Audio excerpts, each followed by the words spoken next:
Cá estamos outra vez para continuar esta aventura. Tinha acabado da última vez com o desfecho das iniciativas que o Padre Quentinês tinha perspectivado após a saída do campo de concentração de Dachau. Ele tinha perspectivado uma apresentação e uma divulgação do movimento, sobretudo à Igreja, e a mais alta instância, digamos, disciplinar, jurisdicional da Igreja, tinham mandado para o exílio. Foi assim que terminámos da última vez. Um exílio que, em princípio, devia ser para sempre. Ora bem, este bloco que agora vamos começar tem a ver com como é que tudo isto se desenvolve. Primeiro, o Concílio Vaticano II termina em finais de 1965. Nós estamos em 65, o bloco anterior, quando o exílio do Padre Quentinês é determinado, é 1951. Portanto, passaram 14 anos. No final de 65, termina o concílio e em outubro de 1966, portanto, menos de um ano depois, eu, pessoalmente, assisti, em outubro de 66, a umas jornadas em Schoenstatt que foram uma verdadeira apoteose. O que é que aconteceu? Schoenstatt renascia, o Padre Quentinês renascia.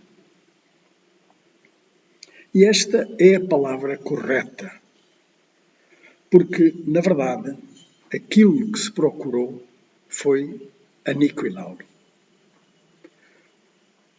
denegri-lo, enterrá-lo moralmente. Se pode dizer, matá-lo.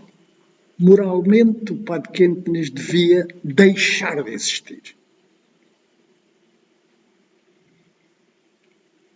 Ao longo dos documentos que agora estão acessíveis porque os arquivos do Papa Pio XII foram abertos, foram disponibilizados,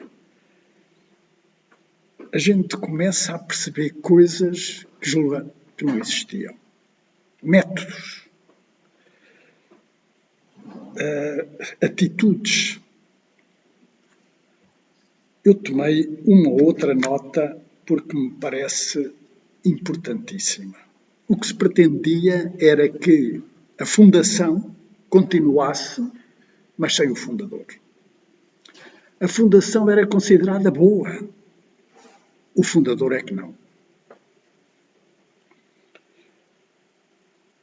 E o exílio era, claro, para sempre. Estamos em 1951, 1952, quando tudo isto é processado. Como é que tudo isto foi possível?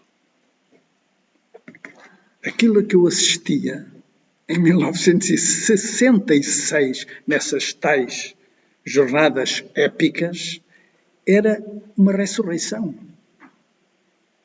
Como é que tinha sido possível esta ressurreição? E a resposta é só uma. O Concílio e Paulo VI. São Paulo VI. Paulo VI reabilita o Padre Quentinês no final do Concílio. faz cair todas as suspeições, porque disso se trata. Não havia condenação nenhuma, não havia culpa formada nenhuma, não havia acusação explícita, o que havia só eram suspeitas e rumores. A Suprema, era assim que se chamava a si própria, a Suprema Congregação do Santo Ofício. Hoje este nome soa-nos um pouco ridículo, mas era assim que ela se tratava a si própria. Nestes documentos há muitas frases, muitas expressões, para não dizer documentos inteiros, que são em latim. Mas mesmo nas cartas que trocam entre si vários elementos, cartas em alemão, aparecem citações e aparecem expressões em latim. Uma delas é exatamente a Suprema, para se referir ao Santo Ofício. Portanto, o padre Quentinich é mandado para o exílio como medida administrativa. Não tem nada a ver de condenação, não há condenação, há apenas uma medida administrativa. Mas que não só lhe impõe, através de decretos firmados pelo Santo Ofício e, portanto, também pelo Papa, separação da obra, expressões que têm que deixar de utilizar, impossibilidade de comunicar com os seus colaboradores mais próximos, tudo isso é explícito nos decretos do Santo Ofício. Fixação de um lugar de exílio sem poder sair de lá. E tudo isto para sempre. Definitivo. Ora bem, é o concílio, e para aqueles que não viveram um pouco, como eu vivi, da Igreja pré-conciliar, estas coisas talvez pareçam um pouco, digamos, estranhas e até pouco credíveis. Mas não. Elas aconteceram assim mesmo. O concílio foi uma revolução. Eu queria só chamar a vossa atenção para 2 ou 3 coisas que me parecem e que foram, de facto, muito decisivas. O concílio foi uma revolução e o concílio teve lutas internas muito importantes. Sobretudo entre aqueles que queriam e que achavam que a Igreja se devia reformar, que a Igreja se devia atualizar, como o próprio Papa João XXIII tinha dito, aggiornamento, significa atualizar, significa pôr-se ao dia. E os outros, ou aqueles que, mais conservadores, mais tradicionalistas, queriam que as coisas, está bem, modificasse uma coisa ou outra, mas que, no essencial, tudo ficasse na mesma.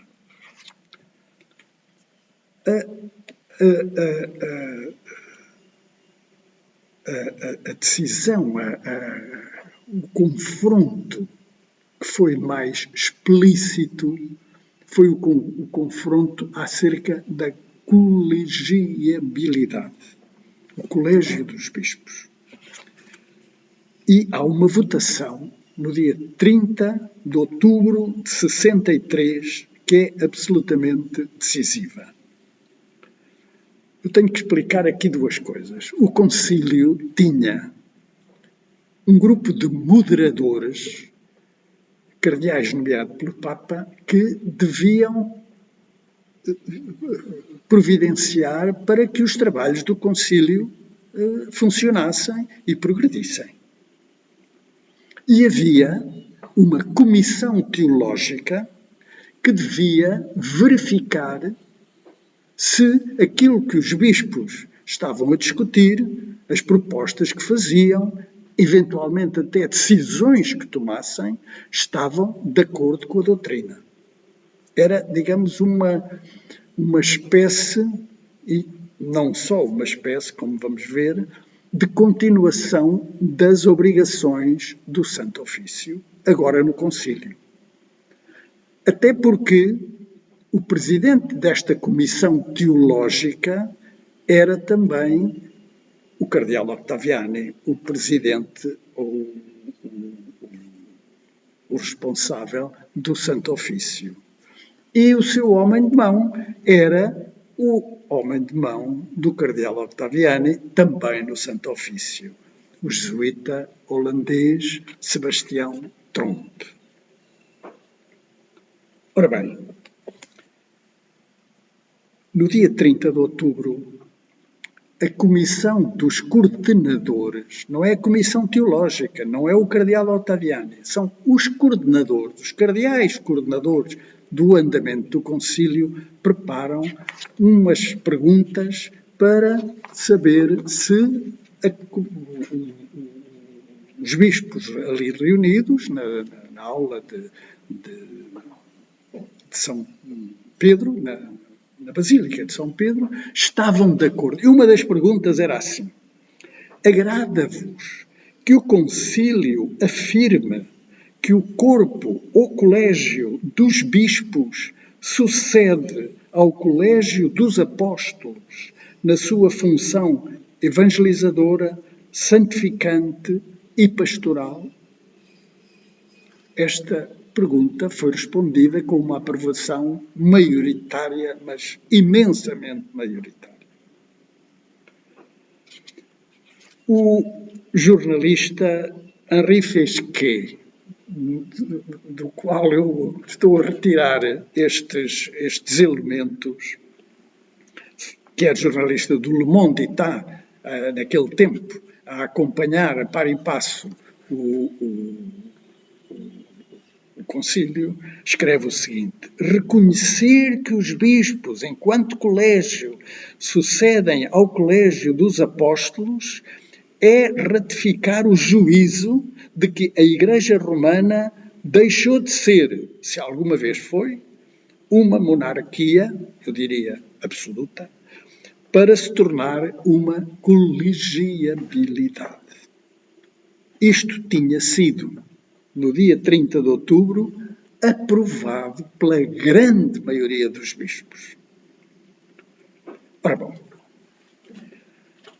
os tradicionalistas, os conservadores, com o cardeal Ottaviani à frente, punham enormes reservas a isto. E diziam: isso é o que nós vamos ver.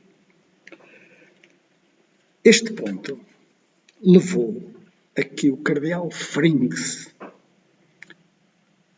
cardeal alemão, que conhecia Schoenstatt e que conhecia também o padre Kentenich e que, de alguma maneira, sabia das polémicas que Schoenstatt tinha desencadeado na Alemanha, toma a palavra para o discurso que muitos consideram o discurso da reviravolta, o discurso mais importante do Concílio. O cardeal Frings, frente a este agrada-vos que o Concílio afirme a colegiabilidade, e que tinha sido tão contrariado pelas forças mais conservadoras, faz um discurso que consta, foi totalmente preparado por um padrezinho seu perito chamado Josef Ratzinger. Já sabem a quem me refiro. Nesse discurso, o cardeal Frings diz esta coisa bárbara. A comissão teológica, chefiada pelo cardeal Ottaviani, nada tem a fazer senão executar e obedecer ao concílio. não tem que inventar novas verdades. Ela é apenas um instrumento cuja única razão de ser é seguir a vontade expressa do concílio. Mais à frente acrescenta: o que se disse vale também para o Santo Ofício, cujo modo de atuação já não convém de maneira nenhuma à época atual e que causa escândalo no mundo. Eu só chamo a atenção disto para se perceber que o concílio é, de facto, uma mudança. E aqueles que hoje não querem perceber que, de facto, no concílio não é que a Igreja se transformou noutra coisa. Não. A Igreja é a mesma. Só que os seus métodos, a sua maneira, inclusivamente, de se pensar mudou. A Igreja agora não é o Papa e os bispos são, digamos, entre aspas, os criados do Papa. Não. Os bispos com o Papa são como os apóstolos com São Pedro. Formam um colégio. E é em conjunto, certamente com o Papa a ser o primeiro de todos e aquele que decide, no fundo, quando há alguma coisa, mas há aqui uma colegialidade que funciona e não um Papa que decide, atenção, decide com o conselho da sua cúria, da sua corte, e os bispos são apenas executantes. Não é isso que o concílio definiu. O jornalista do Le Monde, a certa altura, acrescenta esta coisa ao discurso do cardeal Frings. A estas palavras, a Assembleia interrompe o orador, aplaudindo vivamente. Quer dizer, a grande maioria dos bispos estava nitidamente de acordo com estas palavras do cardeal Frings, que disse, atenção, a Comissão Teológica não está aqui para nos impor o que ela julga, está aqui para cumprir aquilo que nós, os bispos, estamos a decidir. E o próprio jornalista acrescenta, o cardeal Octaviani tem que responder. E então ele transcreve as palavras do cardeal Octaviani. Atacar o Santo Ofício é ofender o Papa, que é o seu prefeito. Fala-se muito de colegialidade, de direito divino. Só a Comissão Teológica deve decidir. Aqui percebem-se perfeitamente as duas posições que, no fim de contas, estão em confronto. Ora bem, eu ainda ia ler aquilo que um bispo da Índia, de apelido Sousa, se calhar descendente dos portugueses, a certa altura ainda o jornalista transcreve a parte da sua intervenção, que diz: a Cúria cumpriu o seu dever noutro contexto, mas o contexto de hoje é totalmente diferente do de ontem. E depois acrescenta: lança-se uma suspeita sobre certos autores, sem mesmo dizer nem porquê, sem dizer o que neles é de louvar e sem o que deles é de corrigir. Isto é nitidamente a referência à Cúria.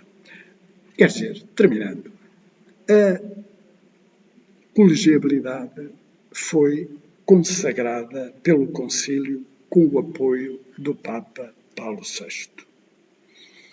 E o que é que acontece? O cardeal Octaviani e o seu homem de mão, o holandês jesuíta Sebastião Trompe, caem em descrédito, para não dizer outras palavras. A Comissão Teológica passa, digamos, a ser considerada como aquilo que o cardeal Francisco Xavier tem que cumprir aquilo que os bispos, na sua grande maioria, através do voto, vão decidindo. E aqui começa a perceber-se que quem é ou quem foram as pessoas que, de alguma maneira, o concílio, entre aspas, desacredita, mas que foram pessoas importantíssimas no desenvolvimento de todo o processo que leva o padre Quêntanes ao exílio. Continuamos na próxima vez, porque isto está a aquecer.